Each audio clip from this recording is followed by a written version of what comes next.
CPM এর জন্য হয়নি। সোমবার ঘাটালে বন্যা পরিদর্শনে এসে এই কথা বলেন রাজ্যের বিরোধী দলনেতা শুভেন্দু অধিকারী। ঘাটাল মাস্টার প্ল্যান মমতা ব্যানার্জির জন্য হয়নি এবং আগে সিপিএম এর জন্য হয়নি। সোমবার ঘাটালে বন্যা পরিদর্শনে এসে এই কথা বলেন রাজ্যের বিরোধী দলনেতা শুভেন্দু অধিকারী। তিনি এদিন বন্যা কবলিত এলাকা ঘুরে দেখেন এবং মানুষজনের সাথে কথা বলেন, বন্যা দুর্গত মানুষদের হাতে ত্রাণ তুলে দেন। শুভেন্দুর অভিযোগ করেন, বন্যা ত্রাণে সরকারের ভূমিকা নেই। গ্রামে গ্রামে বাড়িতে যান, দেখবেন চাল নেই, বেবি ফুড নেই, পানীয় জল নেই। ঘাটালের সাংসদ দেবের উদ্দেশ্যে তিনি বলেন, রবিবার শুটিং বন্ধ ছিল, তাই উনি এখানে এসেছিলেন। এদিন তিনি আরও বলেন, ত্রাণ নিয়ে সিপিএম রাজনীতি করেনি। তখন পঞ্চায়েতের প্রতিনিধি বিরোধী দলনেতা বিডিওদের নিয়ে কমিটি করে গ্রামে গ্রামে ঘুরে ঘুরে ত্রাণ দেওয়া হতো। বিভিন্ন এনজিও এবং ক্লাবের উদ্দেশ্যে তিনি বলেন, আপনারা বন্যা দুর্গত এলাকায় ত্রাণ কার্যে এগিয়ে আসুন। শুভেন্দুর অভিযোগ, মানুষ ঠিকমতো ত্রাণ পাচ্ছে না, তেমনি গোখাদ্যের অভাব আছে, গবাদি পশুগুলো কয়েকদিন খাদ্য পায়নি। শুভেন্দু এই দিন বলেন, নির্মল ঘোষকে ধরলে মমতা ব্যানার্জি এসে যাবে। নির্মল ঘোষকে রিমান্ডে নিয়ে একটু আপ্যায়ন করে মোবাইল চেক করলেই সব ধরা পড়বে। এই দিন শুভেন্দু অধিকারী ঘাটাল থেকে দাসপুরের কয়েকটি এলাকায় বন্যা পরিদর্শন করতে যান।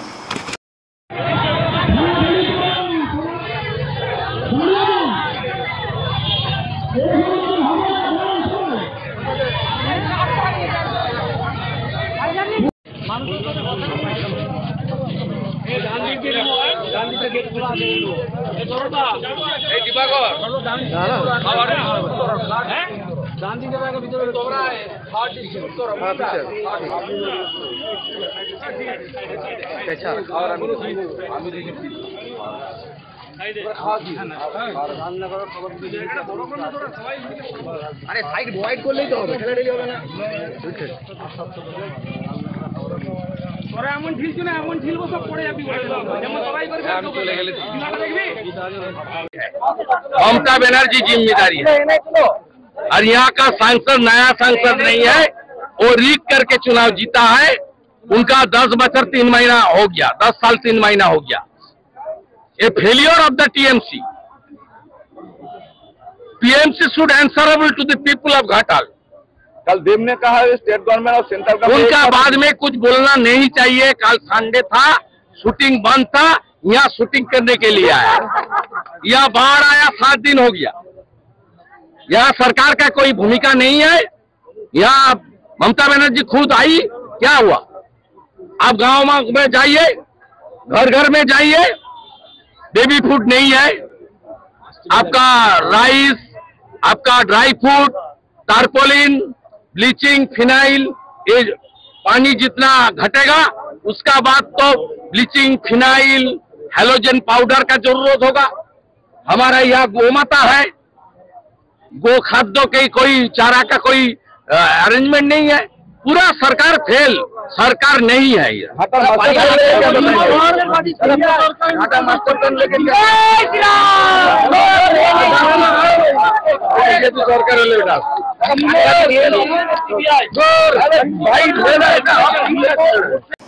শ্যামপুরা এলাকা থেকে উদ্ধার হওয়া মধ্যপ্রদেশের এক ব্যক্তিকে তার বাড়ির লোকের হাতে তুলে দিল বেলদা থানার পুলিশ। শ্যামপুরা এলাকা থেকে উদ্ধার হওয়া মধ্যপ্রদেশের এক ব্যক্তিকে তার বাড়ির লোকের হাতে তুলে দিল বেলদা থানার পুলিশ। পশ্চিম মেদিনীপুরের নারায়ণগড় ব্লকের বেলদা থানার অন্তর্গত শ্যামপুরা এলাকা থেকে গত প্রায় 3 দিন আগে এক অজ্ঞাত পরিচয় ব্যক্তিকে উদ্ধার করেছিল বেলদা থানার পুলিশ। উদ্ধার করার পর ওই ব্যক্তির বাড়ির লোককে খবর দিলে বাড়ির লোক বেলদা থানায় এসে পৌঁছায়। সোমবার উদ্ধার হওয়া ওই ব্যক্তিকে বাড়ির লোকের হাতে তুলে দেয় বেলদা থানার পুলিশ। উদ্ধার হওয়া ওই ব্যক্তির নাম গোপীলাল, বাড়ি মধ্যপ্রদেশ রাজ্যে। अब कोई रोड भर रहा है ये इधर तो उधर, तो मैं थाना वालों को पकड़ा, साहब को, और फ़ोन कराया घर में, और फ़ोन किया हम लोग साहब के साथ और बुलाया और फिर घर वापस गाँव पहुँचा ना घर। किधर जा रहे थे? घर जा रहे हैं। घर किधर है आपका? घर ग्राम बनिया तारा, जबलपुर कोट, मंडला। आप कहाँ जाओगे?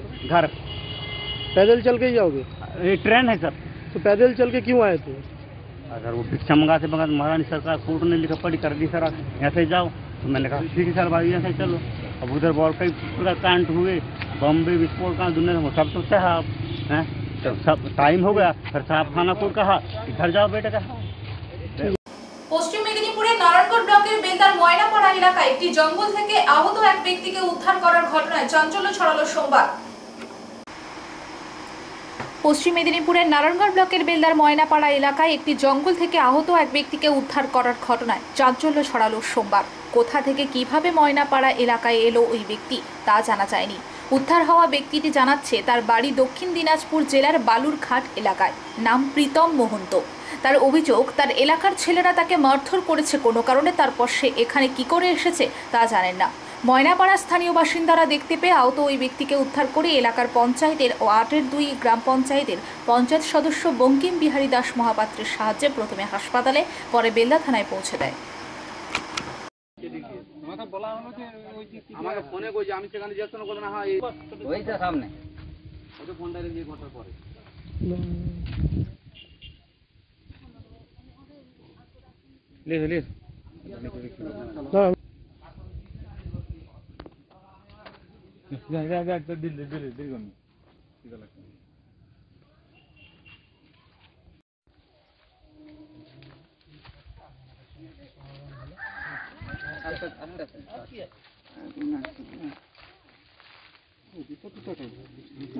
মোবাইল ছিল, সব মোবাইলে ছিল।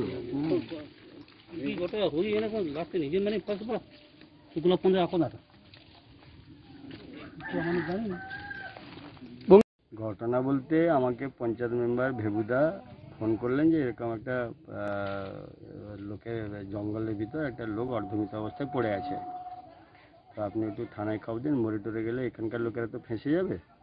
তো আমি বড়বাবুকে প্রথম ফোন করি, বড়বাবু বললেন যে ওকে হসপিটালে ভর্তি করুন, আমি লোক পাঠাচ্ছি। তো উনি ভিলেজ পুলিশকে পাঠিয়েছে, তারপরে ভিলেজ পুলিশ এলো, আসতে এখানে পড়েছিল, তাকে তুলে এখানে বসানো হলো। বসিয়ে তাকে জিজ্ঞেস করতে বললো যে বাড়ি হচ্ছে তার বালুরঘাট, দক্ষিণ দিনাজপুর ডিস্ট্রিক্ট, বঙ্গীয় বৈদ্যনাথ পাড়া গ্রামের নাম। পূর্ব মেদিনীপুর জেলার রামনগর বিধানসভার বাধিয়া পঞ্চায়েতের জলমগ্ন এলাকায় ট্রাক্টরে ত্রাণ নিয়ে পৌঁছে গেলেন এলাকায় 4 বারের বিধায়ক তৎসহ প্রাক্তন মন্ত্রী অখিল গিরি। পূর্ব মেদিনীপুর জেলার রামনগর বিধানসভার বাধিয়া পঞ্চায়েতের জলমগ্ন এলাকায় ট্রাক্টরে ত্রাণ নিয়ে পৌঁছে গেলেন এলাকায় 4 বারের বিধায়ক তৎসহ প্রাক্তন মন্ত্রী অখিল গিরি। সঙ্গে উপস্থিত ছিলেন রামনগর 1 ব্লকের কিষাণ ও ক্ষেত মজুর মোর্চার সভাপতি বিশ্বরঞ্জন মিশ্র, উপস্থিত ছিলেন রামনগর 1 তৃণমূল কংগ্রেসের সহসভাপতি বিশ্বজিৎ জানা সহ এলাকার সদস্যা, পঞ্চায়েত সমিতির মেম্বার ও আরও অন্যান্য নেতৃত্ববৃন্দ। এই দিন প্রায় ঘণ্টা 3 কখন এক হাঁটু কখন এক কোমর জলে হেঁটে হেঁটে সাধারণ মানুষের কাছে পৌঁছলেন এবং যথাসম্ভব ত্রিপল কিছু খাওয়ার পানীয় জল তুলে দিলেন। এলাকায় জলমগ্ন থাকার জন্য পানীয় জলের অসুবিধা, তাই বিধায়ক অখিল গিরি জল দপ্তরের সাথে কথা বলে ট্যাঙ্কি করে পানীয় জল পৌঁছে দেওয়ার ব্যবস্থা করেন এবং বলেন যেখানে জলস্তর খুব কম সেখানে জল পৌঁছে দেওয়া হচ্ছে, যেখানে জলস্তর বেশি সেখানে ট্রাক্টরে করে পানীয় জল পৌঁছে দেওয়া হবে। সংবাদ মাধ্যমের মুখোমুখি হয়ে এলাকার বিধায়ক অখিল গিরি বলেন, আমার বিধানসভা কেন্দ্রের বাধিয়া পঞ্চায়েতের এখানে দাঁড়িয়ে আছে একটা কাণ্ডগ্রাম, বাখারপুর, বারবাটিয়া, এইসব জায়গা ঘুরে সবার সাথে যোগাযোগ করে এসে কাণ্ডগ্রামে এসে পৌঁছেছি, মানুষের সাথে কথা বলেছি। অসুবিধা তেমন কিছু নেই, অসুবিধা শুধু জলের বৃষ্টির জলে বন্যা হয় না, এই অতিরিক্ত জলে বন্যা হয়। বছরে এই 4-5টি মৌজা অতিরিক্ত জলে প্লাবিত হয়, ধান খড়ি সহ বহু কিছু নষ্ট হয়েছে, এখানে রাস্তাঘাট উঁচু করা দরকার।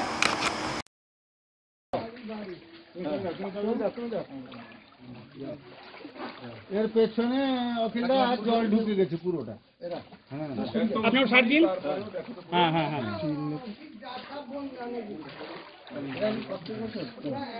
না না 4-5 বছর হয়।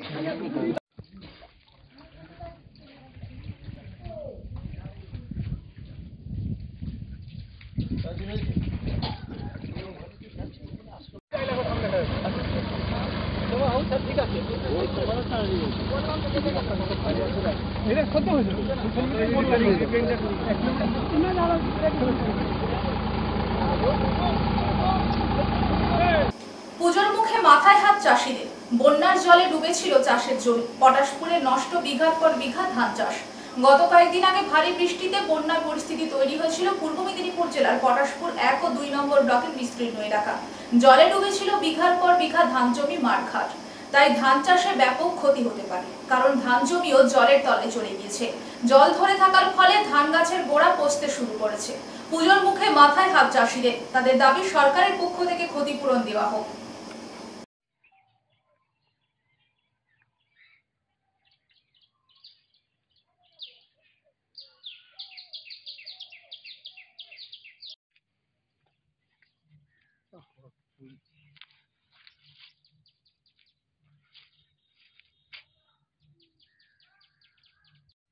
জল নিকাশি এটা ঠিকভাবে নেই। জল নিকাশি ঠিকঠাক থাকতে তাহলে আমাদেরকে প্রতি বছর এই অল্প জলে আমাদেরকে এইভাবে চারশো ধারবার করতে হতো, যে প্রত্যেক বছর ধার দেনা করে।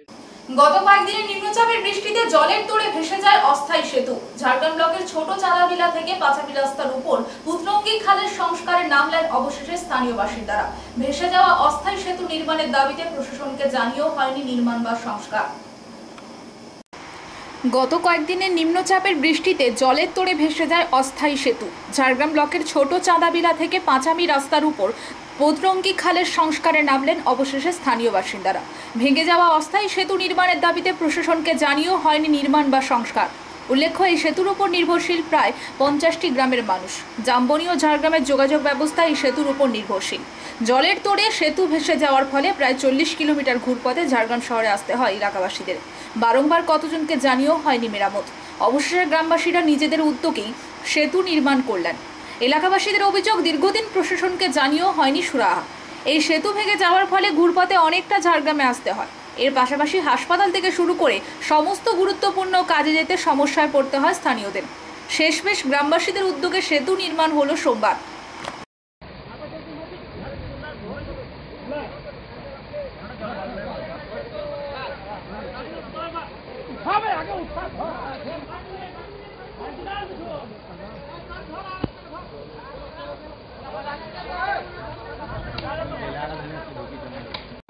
কি নাম আপনার? কাঞ্চন মাহাতো। কি সমস্যা? সমস্যা আমাদের 2018 সাল থেকে পিপড়ি, চাঁদাবিলা, পাঁচামি, ডোরাডি এগুলা পুরো বিচ্ছেদ হয়েছে খালটার কারণে। প্রশাসন কোনো ব্যবস্থা নেয়নি আমাদেরকে। বারবার অনেক রিকোয়েস্ট করেছি ভিডিও সবকে। আছে রিপেয়ারিং কাজ করে টুকটাক, ফের ভেঙে যায়। ফের স্কুল ছানা আমাদের কাজে যেতে প্রত্যেকের অসুবিধা হয়। রেশন পাতি পাচ্ছি না আমরা। মিনিমাম আমাদেরকে 40 থেকে 42 কিলোমিটার ঘুরতে হয়। তাহলে আমাদের হাসপাতাল পাচ্ছি, এমার্জেন্সি পেশেন্ট নিয়ে যেতে পারছি না। আপনারা নিজেরা কেন ব্রিজ নির্মাণ করছেন? সেতু নির্মাণ সেতু বাম আমলের একটা ব্রিজ হয়েছিল, সেটা 18 সালে ভেঙে যায়। তখন আর একবার বাইপাস তৈরি হয়, সেটাও ভেঙে যায়।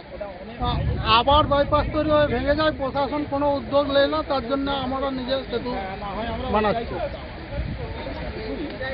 আচ্ছা, কার কার কাছে গিয়েছিলেন সেতুর দাবিতে? এই প্রধান পঞ্চায়েতকে জানানো হয়েছিল। কি সমস্যা হচ্ছে এতে আপনাদের? আমাদের পাড়াপাড়ের সমস্যা, জল, পড়াশোনা, স্কুল ছাত্ররা যেতে পারছে না, মানুষ ডিউটিতে যেতে পারছে না, নানা রকম। সে পাশে জঙ্গলে হাতির ভয়, এ পাশে জলের সমস্যা, বিশাল সমস্যায় 12-14টা গ্রাম পড়ে আছে। তাতে কি একেবারে বিচ্ছিন্ন যোগাযোগ? হ্যাঁ, যোগাযোগ বিচ্ছিন্নের মতন। ঘাটাল মহকুমার স্থায়ী বন্যা নিয়ন্ত্রণের দাবিতে ঘাটাল মাস্টার প্ল্যান রূপায়ণ সংগ্রাম কমিটিকে দেখা যায় সারা বছরই আন্দোলনের ময়দানে। সেই কমিটির উদ্যোগে বন্যা দুর্গত এলাকার ভয়াবহ বন্যা পরিস্থিতি পরিদর্শনে সোমবার কমিটির যুগ্ম সম্পাদক নারায়ণ চন্দ্র নায়কের নেতৃত্বে 5 জনের এক প্রতিনিধি দল ঘাটাল ব্লকের আজবনগর 1 ও 2, দেওয়ানচক 1 গ্রাম পঞ্চায়েতের ঘোলা, আনন্দপুর, সুন্দরপুর, জয়নগর, ব্যাংরাল, মোহনচক, মহারাজপুর সহ কয়েকটি গ্রামে যান। ঘাটাল মহকুমার স্থায়ী বন্যা নিয়ন্ত্রণের দাবিতে ঘাটাল মাস্টার প্ল্যান রূপায়ণ সংগ্রাম কমিটিকে দেখা যায় সারা বছরই আন্দোলনের ময়দানে। সেই কমিটির উদ্যোগে বন্যা দুর্গত এলাকার ভয়াবহ বন্যা পরিস্থিতি পরিদর্শনে সোমবার কমিটির যুগ্ম সম্পাদক নারায়ণ চন্দ্র নায়কের নেতৃত্বে 5 জনের এক প্রতিনিধি দল ঘাটাল ব্লকের আজবনগর 1 ও 2, দেওয়ানচক 1 গ্রাম পঞ্চায়েতের ঘোলা, আনন্দপুর, সুন্দরপুর, জয়নগর, ব্যাংরাল, মোহনচক, মহারাজপুর সহ কয়েকটি গ্রামে যান। দলে অন্যান্য যারা ছিলেন তারা হলেন নাড়ুগোপাল দলুই, সুব্রত মাঝি, তন্ময় মাইতি, রবীন ভৌমিক প্রমুখ। নেতৃবৃন্দরা বানভাসী মানুষদের সাথে কথাবার্তা বলেন এবং ত্রাণ সামগ্রী বিতরণ করেন। আরজি করের নৃশংস খুনের ঘটনার প্রতিবাদে গঠিত ঘাটালের নাগরিক সমাজ ও মাস্টার প্ল্যান রূপায়ণ সংগ্রাম কমিটির উদ্যোগে ত্রাণ সামগ্রী সংগৃহীত হয়েছে বলে জানা গেছে। নারায়ণবাবু জানান, বিধ্বংসী বন্যার 6 দিন পরও আজও রাস্তাতে কোমর সমান জল। হাজার হাজার বানভাসী মানুষ চরম দুর্দশার মধ্যে দিন গুজরান করতে বাধ্য হচ্ছেন। সরকারি ত্রাণ দুর্গত মানুষজনদের প্রয়োজনের তুলনায় খুবই সামান্য। বন্যা দুর্গত এলাকা দ্রুত জল নিকাশি সহ আরও কোনো টালবাহারা না করে বর্ষার পরেই মাস্টার প্ল্যান রূপায়ণের কাজ শুরু করা ও ক্ষতিগ্রস্ত বানভাসীদের উপযুক্ত ত্রাণ আর্থিক অনুদান দেওয়ার দাবিতে আগামী 26শে সেপ্টেম্বর বিডিও অফিসে বিক্ষোভ প্রদর্শনের কর্মসূচির ডাক দেওয়া হয়েছে বলে নারায়ণবাবু ঘোষণা করেন। নিয়ে যাত্রা হবে। উপস্থিত আছেন ঘাটাল মাস্টার প্ল্যান রূপায়ণ সংগ্রাম কমিটির যুগ্ম সম্পাদক নারায়ণ চন্দ্র নায়েক, এছাড়াও আরও কমিটির বিভিন্ন কর্মকর্তারা রয়েছেন। ফলে সেই নৌকো এক্ষুনি ছেড়ে যাবে এখান থেকে, ঘাটালের এই সেন্ট্রাল বাসস্ট্যান্ড সংলগ্ন এলাকা থেকে যাবে অজয়নগর 1 এবং অজয়নগর 2। সংবাদ এই পর্যন্ত। নমস্কার।